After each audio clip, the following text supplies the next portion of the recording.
Graça e paz, irmãos.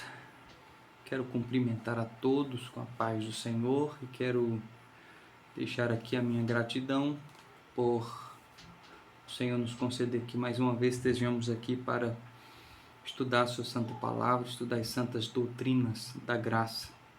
Quero comunicar aos irmãos que hoje, infelizmente, nós não vamos fazer o vídeo ao vivo, nós vamos estar transmitindo o vídeo depois de gravado, porque semana que vem, se Deus assim permitir, nós estaremos transmitindo ao vivo tanto o estudo quanto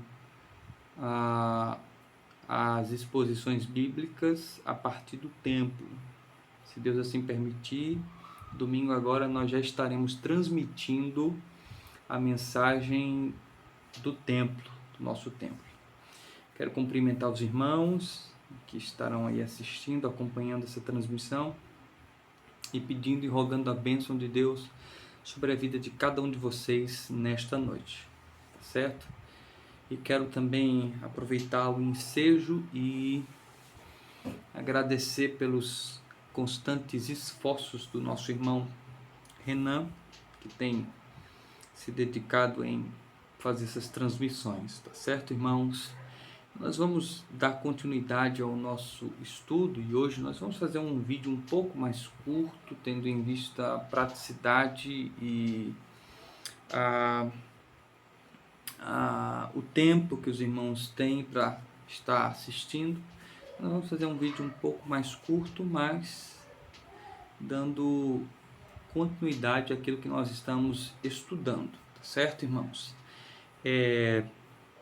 Nós estamos estudando as doutrinas da graça de Deus e, consequentemente, estamos estudando a providência de Deus, um assunto muito gostoso de estudar, um assunto que nos enche de esperança, de saber que Deus está no controle de todas as coisas, e não apenas isso, mas que todas as coisas, inclusive as coisas ruins da vida que nos acontecem, estão no controle soberano de Deus. Então, quero estar trazendo essa palavra para que o nosso coração possa descansar a cada dia. Então, sempre que nos aprofundarmos nesse estudo, isso deve nos trazer mais e mais segurança na providência amorosa e paternal de nosso Deus.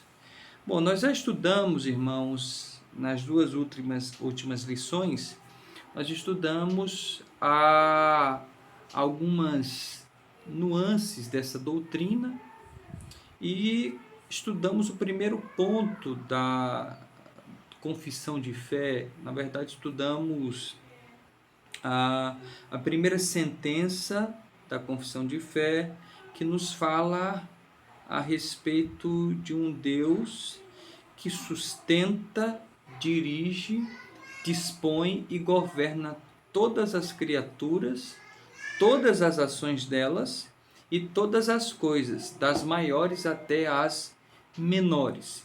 Então nós podemos ver nesse primeiro ponto, da confissão, que Deus de fato ele sustenta, dirige, dispõe e governa todas as criaturas, inclusive as obras, as ações das suas criaturas.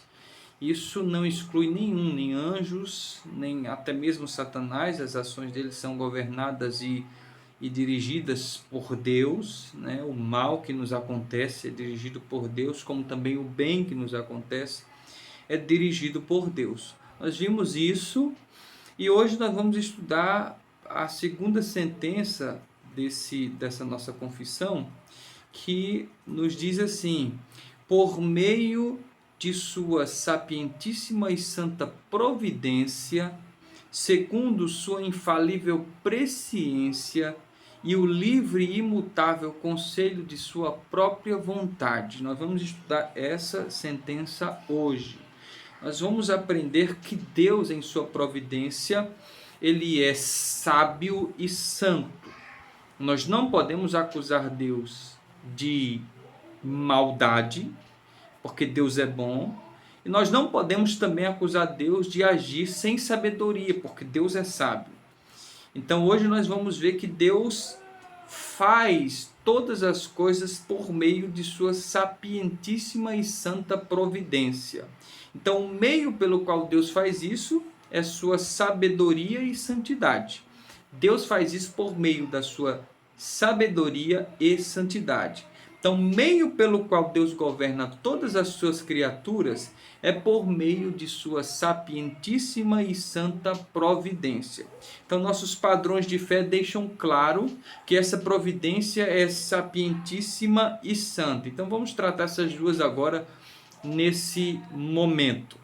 Então, por meio de sua sapientíssima e santa providência, Deus governa e Deus usa, Deus exerce a sua providência. Então, nesse primeiro ponto, irmãos, Deus não é apenas soberano, ele também é sábio.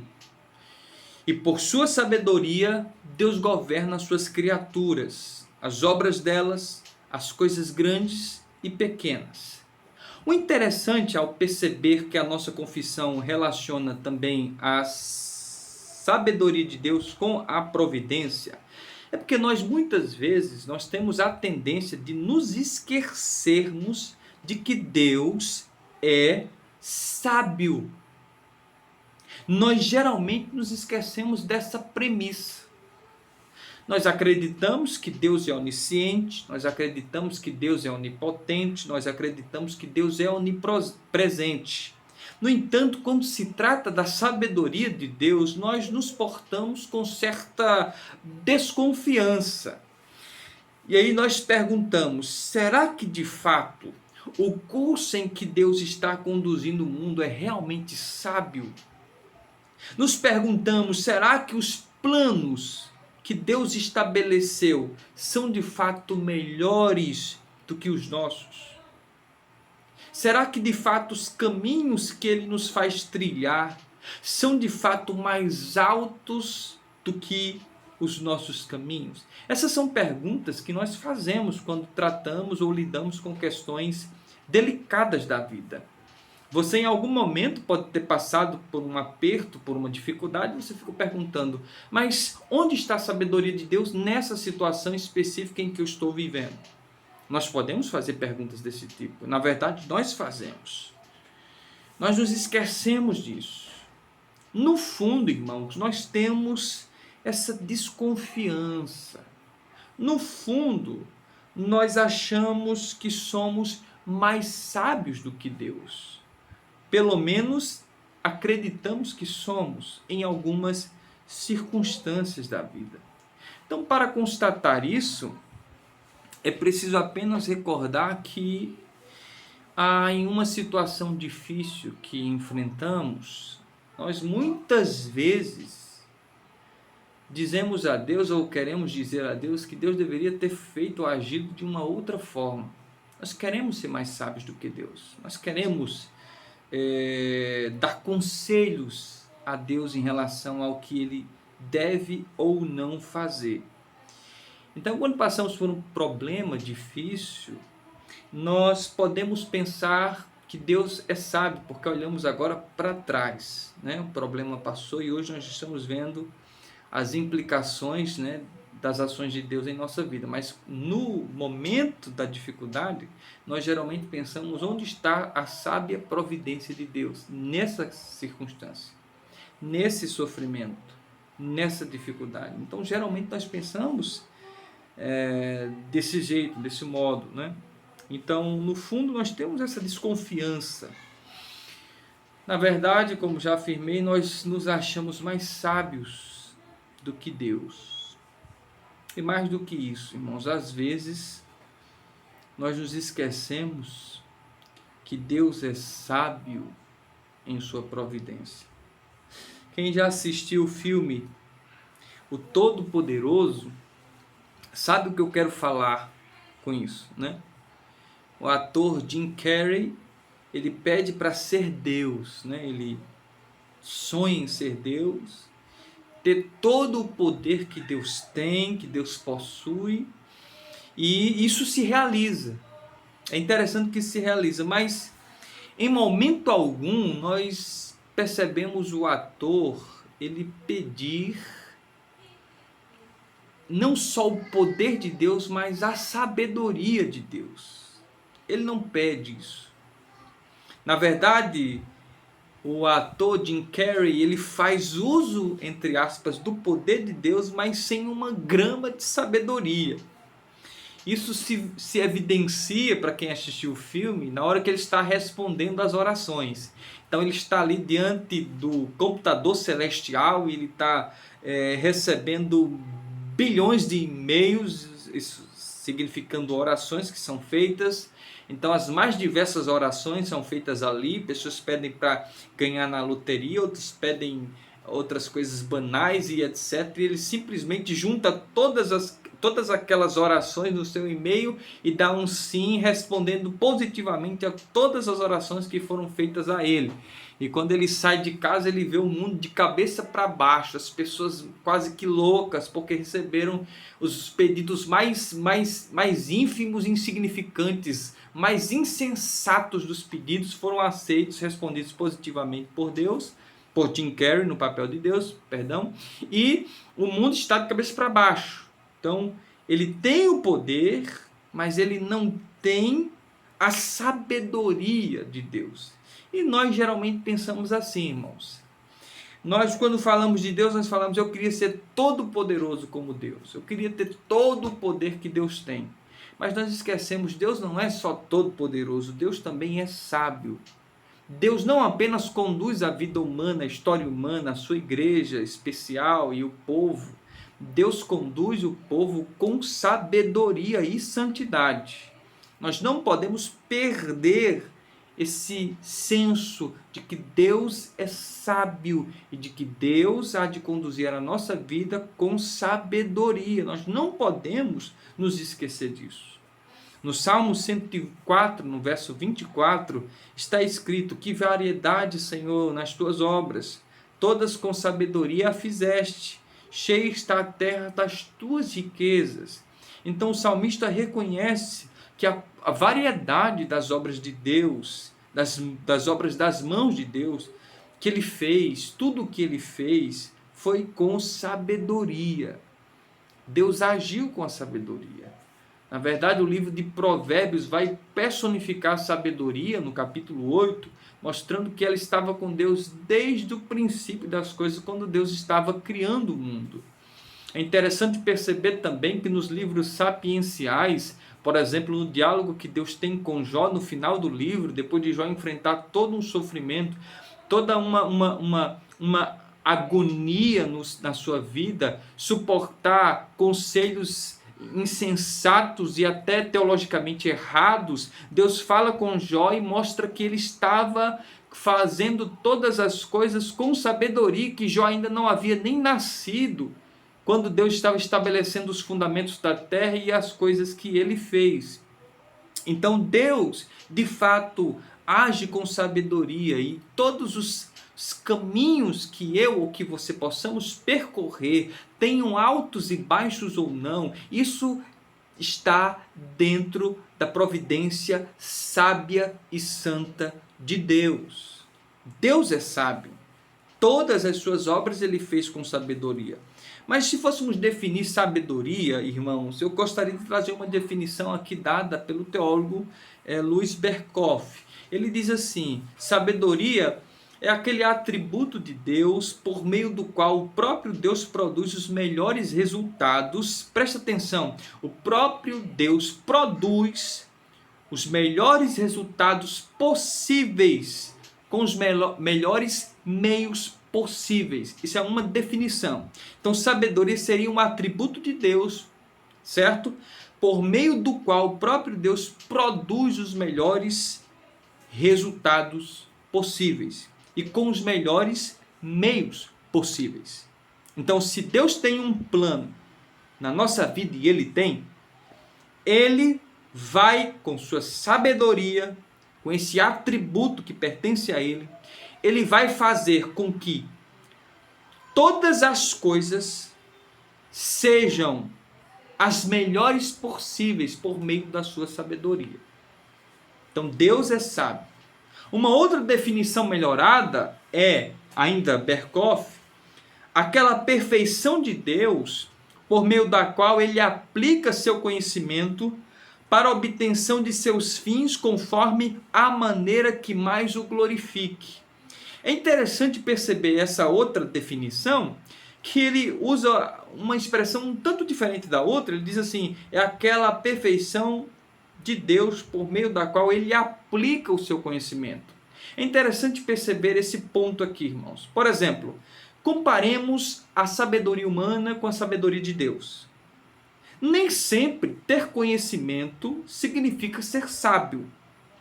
Às vezes você pode ter um bom conhecimento intelectual, você pode ser alguém que conhece muitas coisas, que conhece muito assunto, que conhece as mais variadas questões intelectuais, mas não ser uma pessoa sábia. E ao mesmo tempo, em contrapartida, você pode ser uma pessoa sábia e não ter tanto conhecimento, principalmente conhecimento intelectual. Então nós podemos fazer essa distinção entre conhecimento e sabedoria. Então nem sempre aquele que conhece muita coisa é sábio, e nem sempre aquele que é sábio conhece muitas das coisas. Mas o interessante é que sabedoria, em termos bem simples, seria a aplicação do conhecimento. Quando somos sábios à luz da Bíblia Sagrada, à luz das Escrituras, principalmente à luz dos livros sapienciais, somos sábios quando aquilo que conhecemos sobre Deus de fato afeta a nossa vida, afeta o nosso comportamento. Em outras palavras, somos sábios quando colocamos em prática aquilo que conhecemos, e principalmente do que diz respeito à lei de Deus. Aplicando e voltando aqui para Deus, Berkhoff diz que é o meio da qual ele aplica seu conhecimento para a obtenção de seus fins conforme a maneira que mais o glorifique. É interessante, embora nós possamos ser sábios e não ter muito conhecimento, ou ter muito conhecimento e não ser sábio, essa distinção ou essa separação, ela não pode ocorrer em Deus. Deus não pode apenas conhecer e não ser sábio, ou Deus não pode ser apenas sábio e não conhecer todas as coisas. Deus tem um conhecimento maior do mundo, conhecimento infinito, e ele aplica esse conhecimento com sabedoria, mas a finalidade é para que a maneira ou os meios ou o propósito de Deus seja para que todas as coisas o glorifiquem. Então Deus vai procurar o melhor meio para que ele seja glorificado. Então essa seria a definição de sabedoria. Deus é sábio e ele conduz todas as coisas com sabedoria. Irmãos, os profetas fizeram as indagações. Quem, irmãos, deu conselho a ele? Quem quis instruir Deus? Quem perguntou a ele? Quem o aconselhou no momento em que ele estava fazendo, criando? Ninguém, irmãos. Ele estava lá sozinho, nem eu nem você existíamos. E hoje nós queremos dar conselhos a Deus, a maneira como Deus deve agir, da maneira como Deus deve fazer, o que Deus deve evitar, o que Deus deve produzir, as coisas que Deus deve permitir que passemos, as coisas que Ele não deve permitir que passemos. Nós muitas vezes pensamos dessa forma, mas Deus não age assim. Deus é sábio. Deus é sábio e santo. Tem um atributo. Nós não podemos nos esquecer da providência de Deus e a sua santidade. Tudo o que Ele faz, irmãos, Ele faz com a sua santidade. Tudo o que Ele faz como um Deus santo. Pastor, até o mal, até as lutas e as dificuldades que nós venhamos a enfrentar, Deus age por meio de sua sabedoria e de sua santidade. Segundo, irmãos, diz a confissão que todas as coisas são feitas pela providência de Deus segundo sua infalível presciência. É o que está lá ainda na nossa confissão, da sua infalível presciência. E aí, irmãos, eu queria que você percebesse, lesse comigo, na verdade, o que diz o Salmo de número 94, do verso 11 a 8. Salmo 94. Abra sua Bíblia aí no Salmo 94, do verso 8 a 11.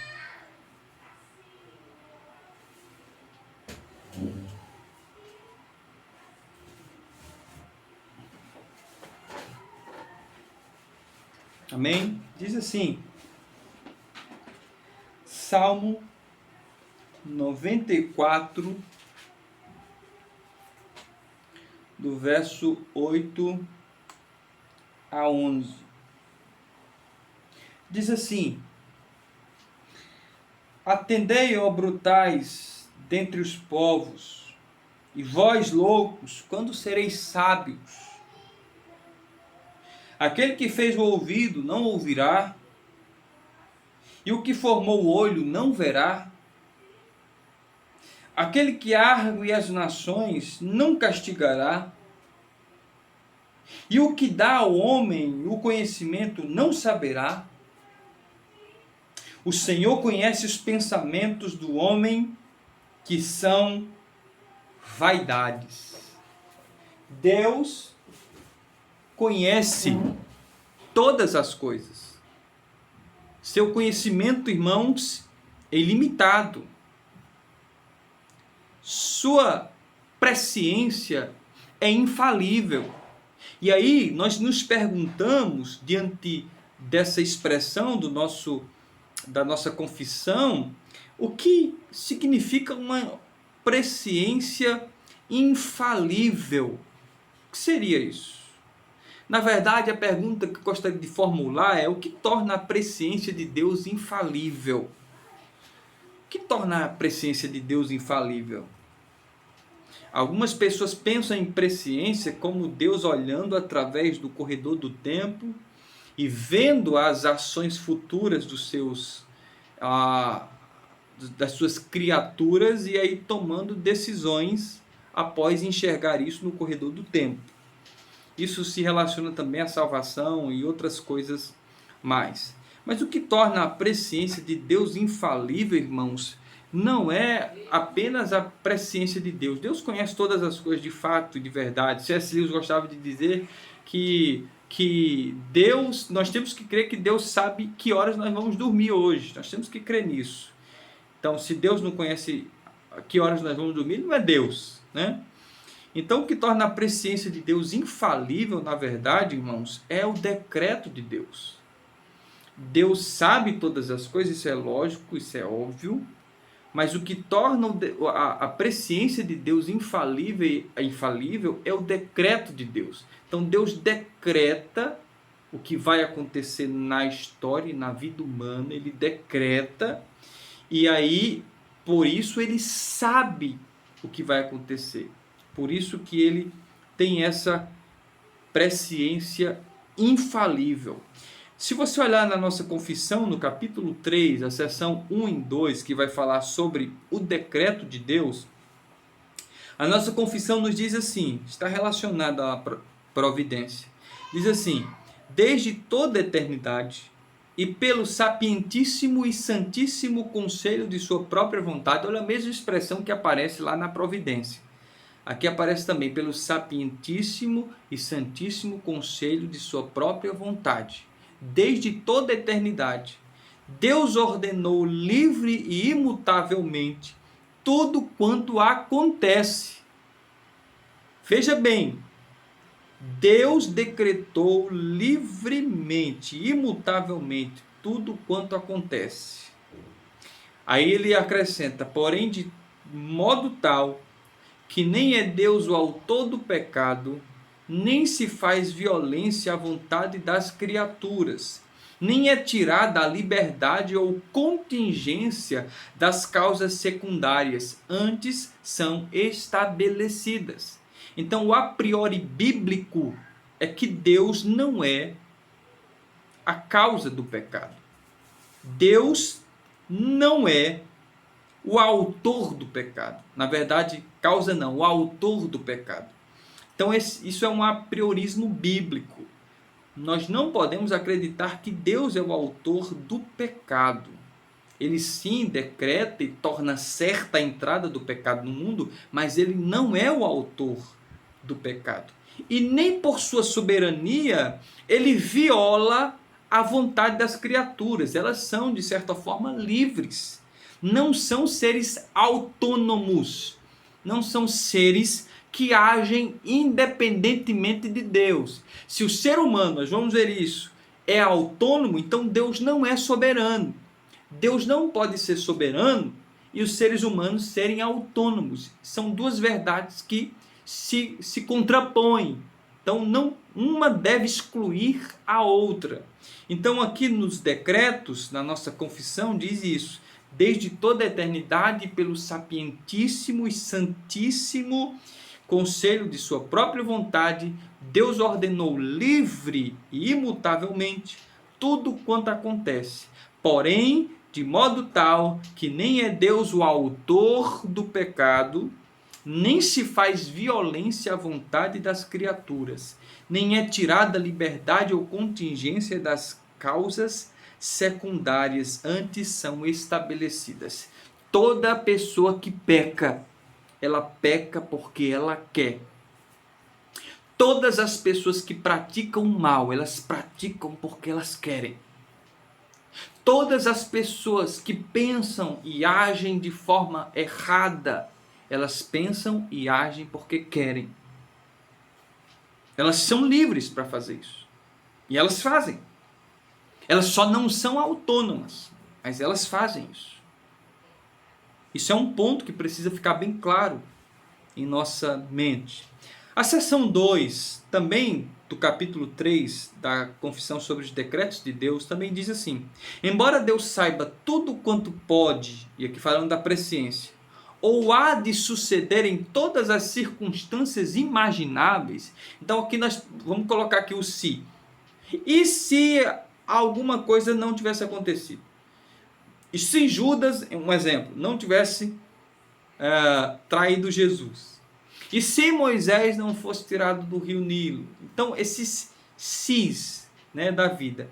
Todas as circunstâncias imagináveis que nós podemos ter sobre determinados assuntos, eventos, acontecimentos, tudo isso Deus sabe. A nossa confissão diz que Ele sabe.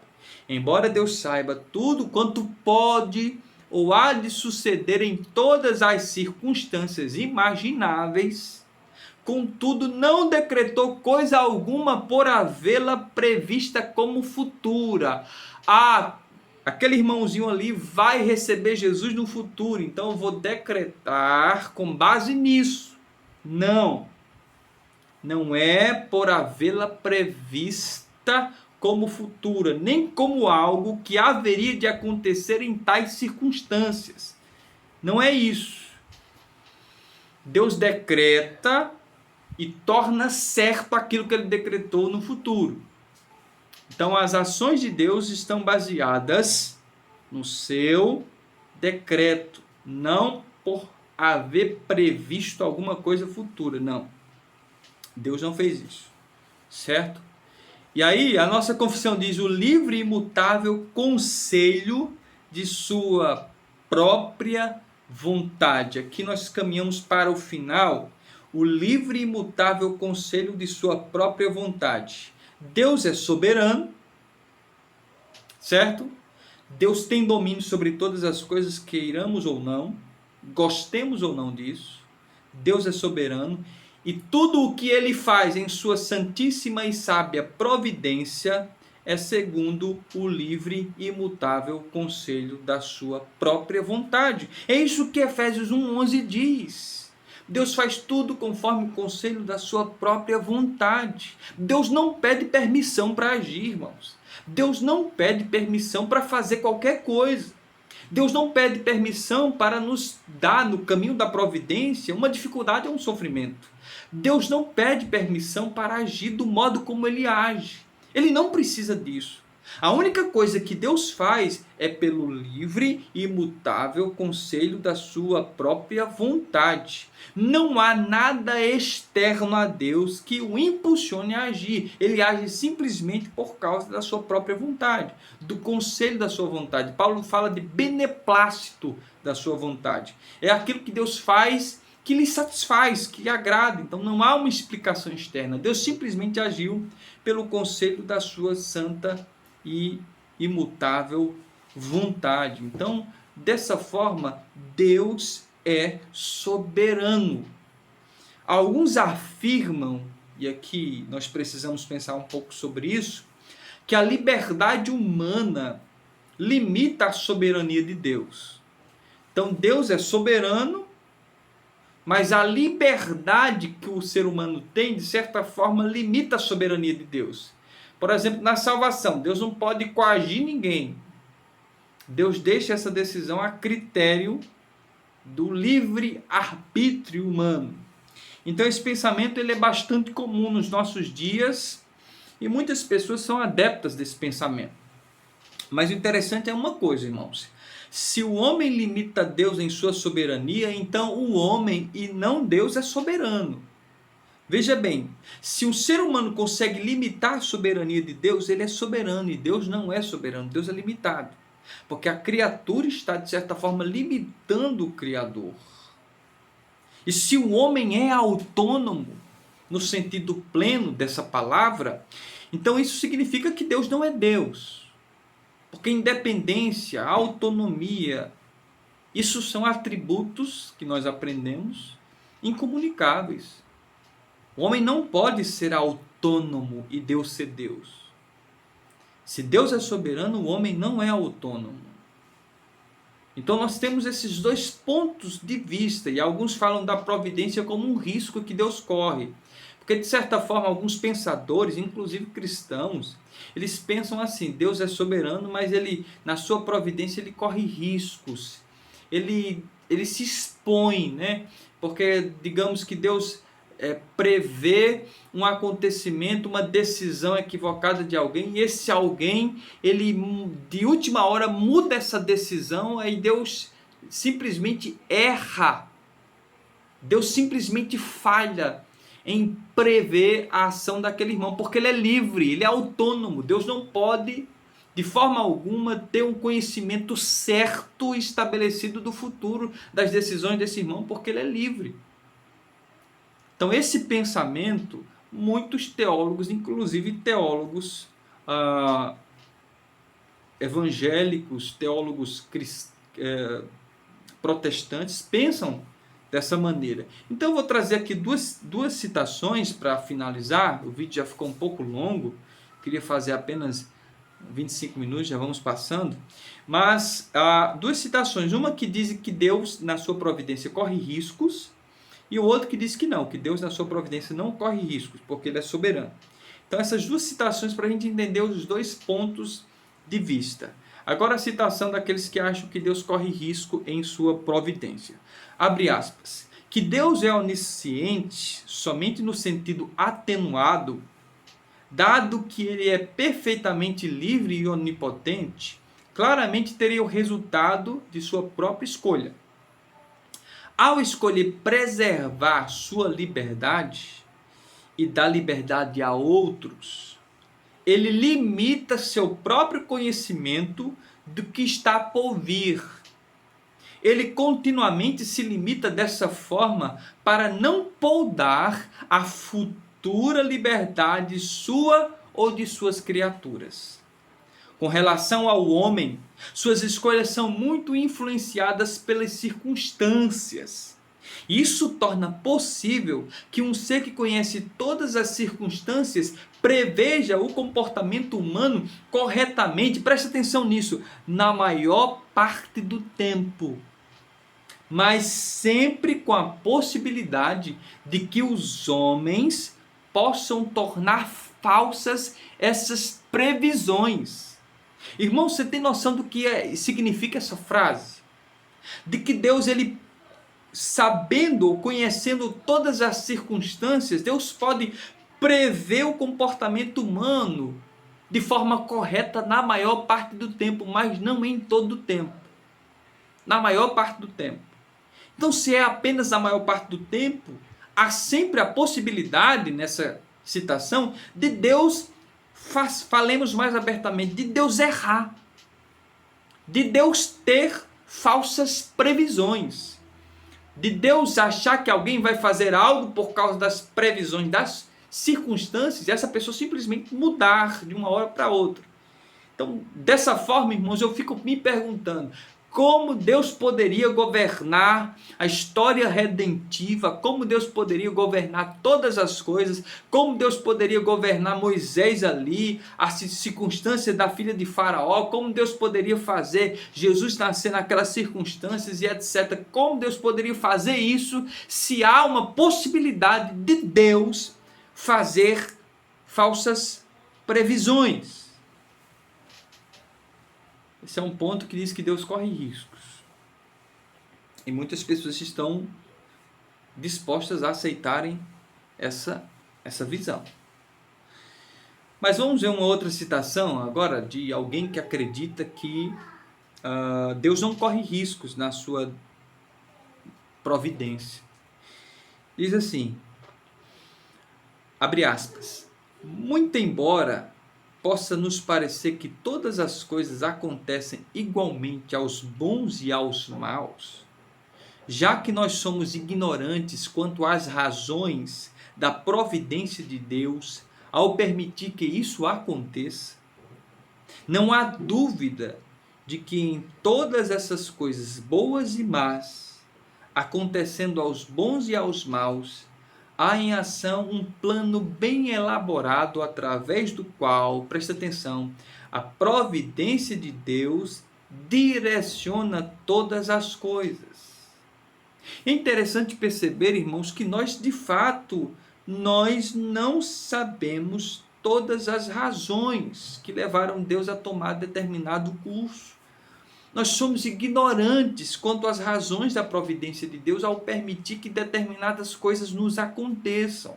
Por exemplo, nós não sabemos as razões de Deus permitir que o coronavírus tomasse conta praticamente do mundo todo. Nós não sabemos a razão de Deus permitir que algumas pessoas pagassem o preço por causa dessa irresponsabilidade do governo da China. Nós não sabemos as razões disso, mas as razões que Deus tem, elas suplantam as nossas. Elas estão acima da nossa compreensão e da nossa sabedoria. Então, quando ele faz isso, ele diz que Deus está direcionando todas as coisas. E nós vamos ver a partir da próxima semana que Deus governa todas as coisas com sua sabedoria e santidade, com um fim, a glória do seu nome. Nós vamos ver isso a partir da semana que vem. Então, irmãos, Deus é sábio. O que você está passando hoje eu não sei. E talvez você até não saiba as razões de você estar passando por determinadas dificuldades, né? Determinado sofrimento. Mas saiba de uma coisa. As razões de Deus são sábias. As razões de Deus são melhores do que as nossas. E o que Deus está fazendo com você, o que está fazendo com a igreja, tem como finalidade, irmãos, glorificar o seu nome. É isso que nós vamos estudar a semana que vem.